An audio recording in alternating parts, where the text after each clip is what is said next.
Philly fans are tough, but I don't know if you could compare to like West Ham or something. Like they're gonna fight you. Doug Glanville from ESPN joining us right now. Doug, great to have you on the show here for the first time. We appreciate you. We're really getting into it today. So first off, how excited are you to call a game this weekend for ESPN with these two teams, and what's it like out there? Hey guys, no, it's extremely exciting for me. I mean, partly is I have family here, and my dad was from Trinidad and Tobago, and two of my uncles spent over 2 decades in England before one went back to Trinidad and one came to the United States. So I got to see a few of my cousins today, and so that's personal. It's special because we, got to be part of the game that I've loved for since eternity, and had a chance to make a living and career and do so much with it, and now bring it kind of home to some family. So that's a big thing for me, and obviously played many years with the Phillies, was a Philly fan growing up, and to kind of have this opportunity to connect all those dots here abroad is a lot of fun. It's cool. So is this even a work trip? Like, this is just a personal trip for you? You're going over to see your boyhood dream team that you played for. So it's great. I love it when Philly fans get to call the Phillies games. That's really awesome of you. Appreciate it, Doug. Yeah, it's one of those like pinch you moments, like, oh yeah, this is my job actually. So yeah, I got here like Wednesday morning, but left Tuesday night, and I just walked over to the stadium down the street, and I was like, it's surreal. It's West Ham's home stadium, so you have this sort of soccer, as we would call it, football, the madness behind that here combined with baseball, and yeah, it's hard to even comprehend like how this is all connecting, but I see the excitement, and it's great that baseball's doing this. They're really trying to expand the interest throughout the world. I love it. Doug, Jason Kipnis here. Just want to say first, big fan, read your book. You kind of just hinted or hit it on it at the very end of your sentence right there. How is the excitement over there? Is it buzzing? Are there a lot of like banners and people like are excited about the game? Is it a lot of tourists and people coming from America, or are they filling up the stadiums themselves? Well, it's to be determined, man, and good to see you, Jason. Like tomorrow is the Fan Fest, so that's where you're going to see like people come out and start, getting into it. I've walked around a lot. I've traveled a little bit around the area. I had an interesting conversation with someone who works at the Lego store because we were talking about Harry Potter, and it kind of parlayed this discussion about baseball versus cricket, or baseball versus, how American football has kind of made some headway here. And, she thought that it related to consistency. Like if you consistently show up and you keep putting it out there, you're going to get some interest. And so I'm excited to find out tomorrow because you have Chase Utley and the Home Run Derby, and who's the ambassador of Europe, and a lot of potential here. Do you understand the game of cricket with family there? A little bit. Man, I definitely have no excuse because my dad played in Trinidad, so I have some understanding of it. But the fact that there's no quote foul territory per se, your show, I don't know what you would do. You wouldn't have a show anymore because you'd have to name it something else. That's true. So you're saying our show doesn't play with cricket fans? Is that what you're saying, Doug? We can call it the overs, like we're just the overs, the sixes or something. I have to call it the something. Sixes. Yeah, but then people would think we're talking about Toronto. We have insurance for this. Fair territory with Ken. we have, Ken is fair. Ken's show is better in England, I guess. Yeah, than our show. He does have a lot of England fans. So. Like, what is foul territory? Yeah. Is the baseball knowledge strong there? I mean, I'm generalizing, but is there a future for MLB in London? Like, is this a spot they should be focusing on? We know about places like the Dominican Republic and Puerto Rico, Mexico, certain countries in Asia, obviously, that are crazed for baseball. Like, is this a good spot to focus on? Yeah, I like it. I mean, because you have the NFL to look to, and that gives you a window into, football versus American football. And the fact that, people are talking about it, there's definitely some much more understanding about the game because the NFL has been pretty consistent. They had NFL Europe and all those things going on. So yeah, I say it's a great opportunity because London is so much of a gateway into Europe. And I went down south to Brighton, and I got to see how wow, like right over that body of water is France. It's like it's all there. And I think once you kind of connect those dots, you see the potential that you could get that expansion going. So I don't know if you're talking about teams, but interest, sure, there's definitely some window of opportunity here. Soccer, or as they call it over there, football, is the world sport. We always look to the NFL like, okay, well, what can baseball do that the NFL does? Why aren't we looking to soccer? European football, La Liga, Premier League, Championship, all those leagues. What are they doing as, somebody that's not a native, but you have family over there? What are they doing that baseball could adopt? Because when they bring their teams over to America, they're just friendly matches. They're not playing like regular season matches. So are we hitting this wrong with the MLB? Yeah, and you talk about no such thing as friendly. They don't play around, man. I mean, I learned. I learned today, like, my cousin, made the mistake of like wearing the wrong uniform into the wrong section, and they had to like, they had to like escort him out of there. Like, so you gotta be careful. But that spirit is something that is generational. It's like, it's like a political party, or you have these lines in the sand that people have. It's very deep and it's deep seated. I think baseball has that kind of tradition in the sense that there is that, Red Sox finally win, the Cubs finally win, and you could see generations of people coming together around like loving that same organization as it's passed down. That's what they have here, certainly with football, as we'll say soccer for our audience here. But there's no doubt that the loyalty is deep and it's rich.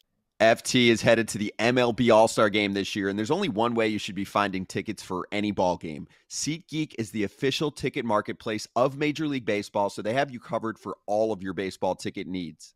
I'm super pumped to hit the Futures game this year. That new skills competition looks electric. I agree, Kratz. It's like the Olympics for baseball. Cannot wait to see that. With over 28 million downloads, SeatGeek is the #1 rated ticketing app. Baseball season's in full swing, and you don't want to miss out. SeatGeek has your tickets to every game and, of course, concerts, festivals, and more.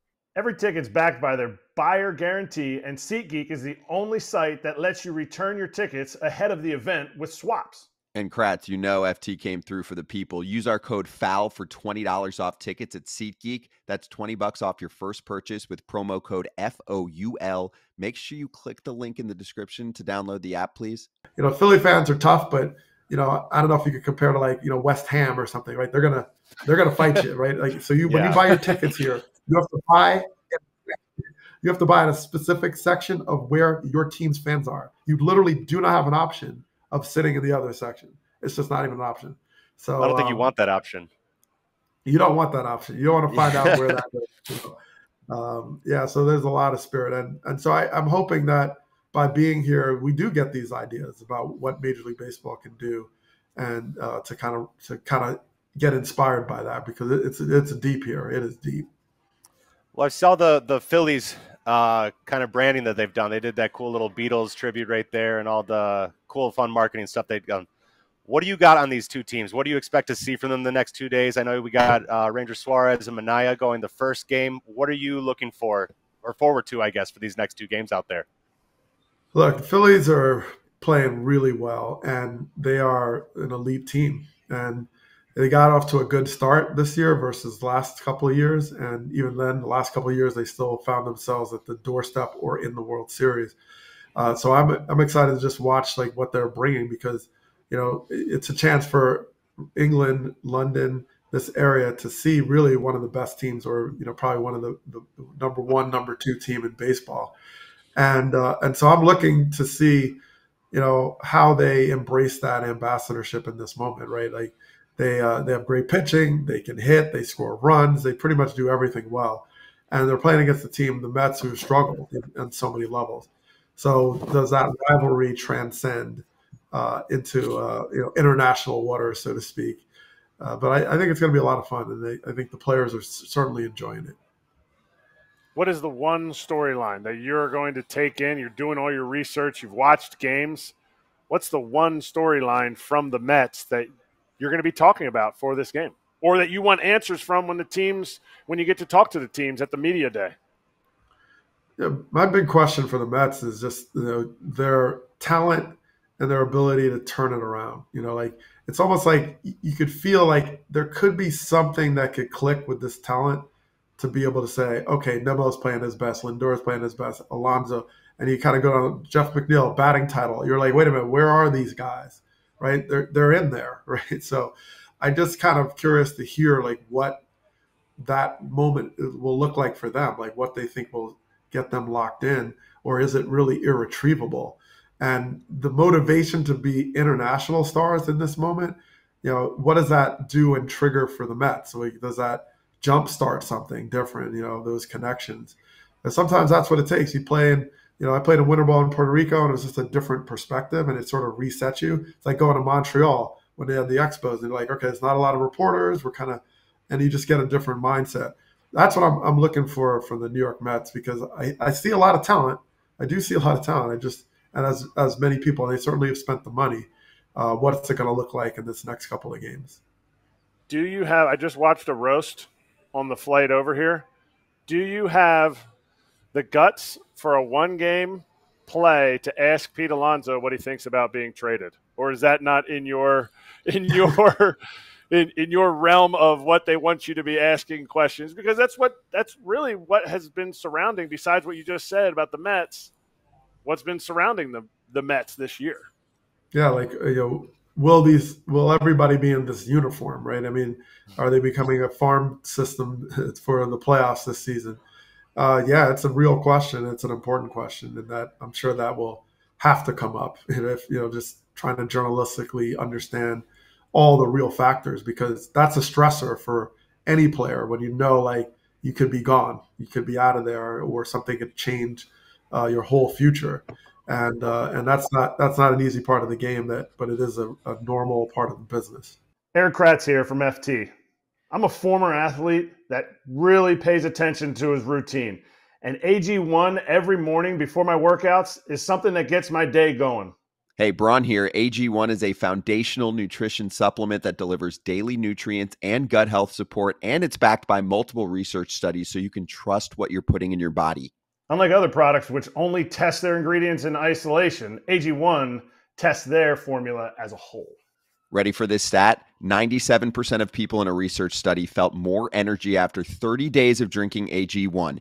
If I had to recommend one product to support whole body health, it's AG1, and that's why FT is excited to have them as a new partner. Starting your journey with AG1 is a win. Try AG1 and get a free 1-year supply of vitamin D3, K2, and 5 free AG1 travel packs with your first purchase at drinkag1.com/foul. That's drinkag1.com/FOUL. Go check it out, FT fam. Doug, is there anything you can give us preview-wise for the broadcast? Like anything special that you guys have planned, whether it's potentially an interview or any other topics that you definitely want to discuss? I mean, there's game calling, but then there's also conversation, which I think actually sometimes is overlooked when analyzing a broadcast. Like I'm sitting there and I'm like, what are the convos? What are the topics going on? We've got an elite crew, right? Michael K talks for hours every day on a radio show in addition to games. Got you on there. Obviously, we don't need to hype you up any more than we already have. You know how much we love listening to you on TV and radio. And then Tim Kirkjian's a gem also. So anything we should look forward to? Yeah, I think it's going to be a lot of fun stuff. I mean, well, you think about, just the experience being here. That alone, there's so many stories about how these players sometimes in their families embrace this sort of opportunity to be in this ambassadorship. Chase Utley, for example, former teammate, I texted him and he's, participating in Trafalgar Square in this home run derby. He says he doesn't want to blow out, of course, but and it's virtual. So, but the idea of like that's really interesting to me to share just about what he's doing in this new world. He's moved his family to London. I think there's a lot to talk about there, just that exchange and how he could lead what could be this sort of next wave of like influence out there. One real fun story you guys may appreciate is over the last year I kind of became cool with this band Star Sailor. They're a local British band, and they were like kind of band of the year, think of it that way, or new band back when they broke in about 20 plus years ago. And I got inspired by a couple of their tracks and songs, and I've been in touch with the lead singer. So I wrote a poem inspired by them. That's going to be, something that we want to weave into the broadcast. So we'll see how that plays out. But it's fun because I wanted to bring something about like British culture, not just like a baseball thing, but just about music that kind of ties us all together. So these kind of fun things, I think we're going to celebrate, really fully here in the next couple of days, and certainly part of the broadcast. Oh, he buried the lead right there. See, that's the good stuff. I mean, obviously you got into a few other things, but then you finished that answer with, I just casually put together a poem. I have some friends that have a band like that. See, that's unique. Kratz was like, okay, that's cool. I'm on it. I wouldn't expect anything less. You're setting the bar way too high now. Yeah, exactly. Way too high. And if you see Brzezinski while you're over there, because he's doing the Saturday game, ask him what his poem's looking like, okay? Well, Doug, we appreciate you coming on. Enjoy the trip and the time out there in London, like you said. I mean, it doesn't even feel like work when you get to travel for a game like this. We're excited to hear the call on Sunday on ESPN with you and Kay and Kirkjian, and thanks for joining us. We love what you do. All right, guys. Really appreciate you having me, and keep up the good work. Hey, everybody. Be sure to like and subscribe for more content. We're back here every weekday, all year long, so do not miss an episode. The videos are coming in all day. Here's another video you might enjoy. Baseball the way it should be covered.